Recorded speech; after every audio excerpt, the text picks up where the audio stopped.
Bugun o'zbekistonliklarni qanday ob-havo kutayapti? Bu haqda batafsil bilmoqchi bo'lsangiz, albatta 3-5 uz kanaliga obuna bo'ling va bizni kuzatishda davom eting. O'zgidromet 13-mart kuni kuzatiladigan ob-havo ma'lumotlarini e'lon qildi. Unga ko'ra, Toshkent shahrida havo biroz bulutli bo'ladi, yog'ingarchilik kutilmaydi. Shamol sharqdan 3-8 metr sekund tezlikda esadi.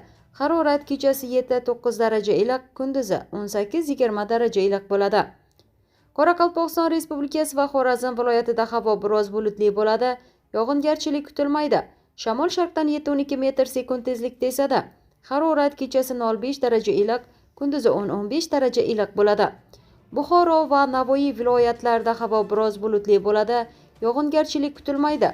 Shamol sharqdan 7-12 metr sekund tezlikda esadi. Harorat kechasi 2-7 daraja iliq, kunduzi 15-20 daraja iliq bo'ladi. Toshkent, Sirdaryo, Samarqand va Jizzax viloyatlarida ham havo biroz bulutli bo'ladi, yog'ingarchilik kutilmaydi. Shamol sharqdan 7-12 metr sekund tezlikda esadi. Harorat kechasi 4-9 daraja iliq, kunduzi 15-20 daraja iliq bo'ladi.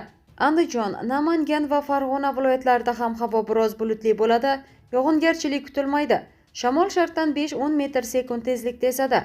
Harorat kechasi 4-9 daraja iliq, kunduzi 17-22 daraja iliq bo'ladi. Respublikaning tog'li va tog'oldi hududlarida esa havo biroz bulutli bo'ladi. Ba'zi joylarda yog'ingarchilik, yomg'ir, qor bo'ladi. Shamol sharqdan 7-12 metr sekund tezlikda esadi.